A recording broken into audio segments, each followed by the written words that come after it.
አነጋጋሪው የጉግል ማፕ ተግባር አሰብ ለኢትዮጵያ ጉግል ማፕ አሰብን በኢትዮጵያ ስር ማካተቱ መነጋገሪያ ሆነ።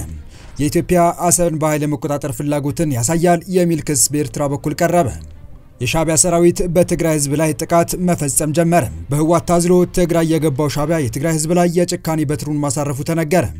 የፕሬዝዳንት ትራምፕ ረቂቅ ሐሳብ ጸደቀ። ጠቅላይ ሚኒስትር ኔታንያሁ ጫና ውስጥ ገቡ። የጋዛ ራስን በራስ የማስተዳደር ሐሳብ በጸጥታው ምክር ቤት ተቀባይነት አገኘ። ኢትዮጵያና ኤርትራ ዳግም ወደ ጦርነት ሊገቡ ይችላሉ የሚለው ዓለም አቀፍ ወሬ በስፋት እየተሰራጨ በሚገኝበት በአሁኑ ወቅት ጉግል ማፕ ስለ አሰብ አዲስ አነጋጋሪ ነገር ፈጥሯል። ትላንት ምሽቱን ጀምሮ ኢትዮጵያ ግዛቴን የምትለውና ያለኔ ማሰብ ከባድ ነው በሚል ሙግት ውስጥ የምትገኝበት አሰብ ጉግል ማፕ ላይ በኢትዮጵያ ካርታ ስር ተካቶ መታየቱ ብዙዎች ሲቀባበሉት ነበር። ጉግል ማፕ እንዴት አሰብን ወደ ኢትዮጵያ ሊያስገባት ቻለ? ጉዳዩስ ምን ይዞ ሊመጣ ይችላል? የሚለውና ከኤርትራ መንግስት ጋር ጽምዶ የሚል ጥምረት ፈጥሮ የጦርነት እንቅስቃሴ እያደረገ የሚገኘው ህወሓት ከሻዕቢያ በኩል ክህደት ተፈጽሞበታል። የህወሓት ከፍተኛ ጀነራል ሻዕቢያን አናምነውም ባሉ ማግስት ራሱ ህወሓት አዝሎ ያስገባው ሻዕቢያ የትግራይ ህዝብ ላይ የጭካኔ በትሩ ማሳረፉ ተሰምቷል። በአሁኑ የመረጃ ሰዓታችን የነዚህንና ፕሬዝዳንት ትራምፕ ያቀረቡትን የጋዛ ራስን በራስ የማስተዳደር ሐሳብ በጸጥታው ምክር ቤት ተቀባይነት ስለማግኘቱ የተሰማውን አክለን ይዘን ተገኝተናል። ሰላም ውድ የሎዴሊ ቤተሰቦች እንደምን አላችሁ? ቻናሉን ሰብስክራይብ፣ ላይክ፣ ሼር ያደረጋችሁ እስከ መረጃዎቻችን ፍጻሜ አብራችሁን ቆዩ።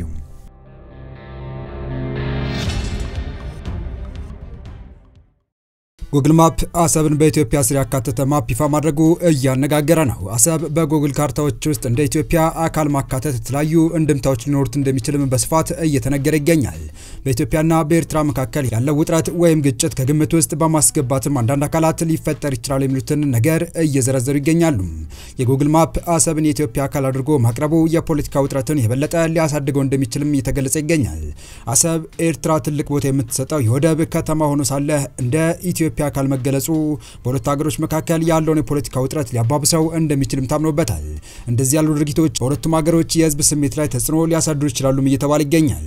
በኢትዮጵያ እንደ ብሔራዊ ይገባኛል ጥያቄዎች ማረጋገጫ ተደርጎ ሊወሰድ የሚችል ሲሆን በኤርትራ ደግሞ ቁጣ ወይም የወራ ስሜትን ሊፈጠር እንደሚችልም ተገልጿል።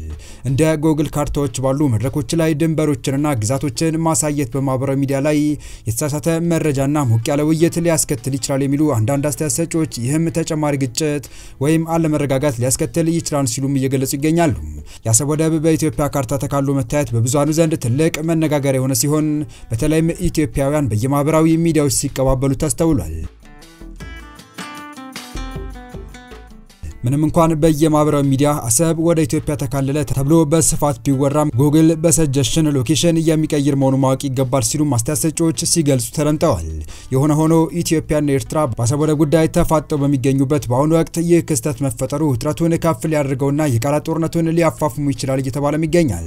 ኢትዮጵያ 30,000 ዲጂታል ሰራዊት አሰማርታብኛለች ስትል ስትከስ የነበረችው ኤርትራ በጉዳዩ ላይ በሚዲያ ፕሮፓጋንዲስቶቿ በኩል ምላሽ እየሰጠች ሲሆን የኢትዮጵያ ትንኮሳ ትልቁ ማሳያ ስትል ተግባሩን ከመንግስት ጋር በማገናኘት አጣጥላለች።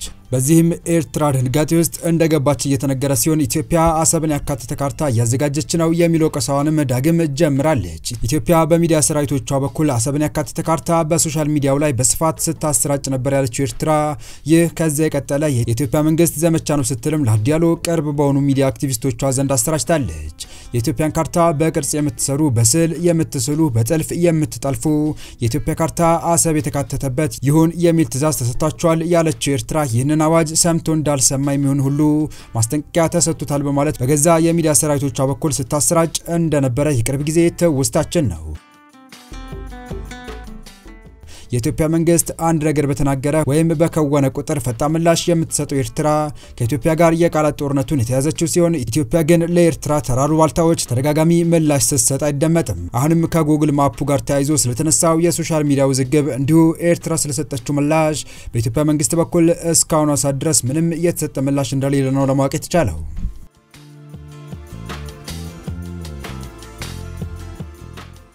በዚሁ ወደ ቀጣዩ መረጃችን ተሻገርን። በህወሓት ታዝሎ ትግራይ የገባው የሻዕቢያ ሰራዊት በትግራይ ህዝብ ላይ ጭካኔ በትሩ ማሳረፉ ጀምሯል። ህወሓት የአርሚውን ዩኒፎርም በማልበስ በዛላምበሳ በኩል አስርጎ ወደ ትግራይ ያስገባው የአረመኔው የኢሳያስ አፈወርቂ ወታደር በትግራይ ህዝብ ላይ ለመስማት የሚዘገንን ጥቃት መፈጸም ጀምሯል። ቡድኑ ከዚህ በፊት ከህፃን እስከ ሞኔክሴ ድረስ በግፍ ደፍሯል። ወጣቶችንም ኢሰብአዊ በሆነ መንገድ ረሽኗል። ህልሙ የትግራይ ህዝብ ከምድረገጽ ጠፍቶ ማየት የሆነው ሻዕቢያ ዛሬም በህወሓት ተጋባዥነት በትግራይ ህዝብ ላይ የጭካኔ በትሩ ማሳረፍ ጀምሯል። በዛላምበሳ የተነሳ በርካቶች ተፈናቅለዋል። ትላንት ባይጋ የፈጸመው ግፍ ለጆሮ የሚከብድ ነው እየተባለ ይገኛል። ከሻቢያ ጋር ጸምዶ የሚል ጥምረት ፈጥሮ የጠላት ወዳጅ ነው በሚል መርህ የፌደራል መንግስቱ ላይ ወረራ ለመፈጸም እየተንቀሳቀሰ የሚገኘው ህወሓት ሻቢያ እንደተፈራ ወደ ራሱ የዞረበት መስሏል። ከሰሞኑ በድንበር አካባቢ የሁለቱ ጦር አባላት ባለመግባባታቸው በተፈጠረ የተኩስ ልውውጥ በሁለቱም በኩል ጉዳት ደርሶ እንደነበር የሚታወቅ ሲሆን በአብዛኙ ከፍተኛ ጉዳት ያስተናገደው የህወሓት ጦር ማፈግፈጉ ተከትሎ የሻቢያ ጦር ዘልቆ መግባት ይታወሳል። በዚህም በተቆጣጠራቸው ኢሮቢና ሌሎች አካባቢዎች የሻቢያ ጦር በሁለት ዓመቱ ደም አፋሳሽ የትግራይ ጦርነት ወቅት የፈጸመውን ጸያፍ ተግባር መፈጸም መጀመሩ ነው እየተነገረ የሚገኘው። ታዲያ የሻቢያ ወደ ትግራይ ክልል ዘልቆ መግባትና የህወሓት የአሽከርነት እንቅስቃሴ ያልወደዱት የትግራይ ዓለም አቀፍ ባለሙያዎችና ምሁራን ሶሳይቲ በትግራይ ድጋሚ ጦርነት እንዳይጀመር አሳስበዋል። የትግራይ ዓለም አቀፍ ባለሙያዎችና ምሁራን ሶሳይቲ ባወጣው መግለጫ እንደገለጸው በትግራይ ክልል ውስጥ ድጋሚ ጦርነት እንዳይጀመር የሚመለከታቸው አካላት በአስቸኳይ ተገቢ እርምጃ እንዲወስዱ ጠይቋል። ከጉዳዩ አሳሳቢነት አኳያ በአስቸኳይ እርምጃ መውሰድ ያለባቸው ያላቸው አካላት ሁለት ሲሆኑ እነሱም የኢትዮጵያ መንግስትና ዓለም አቀፉ ማህበረሰብ ናቸው።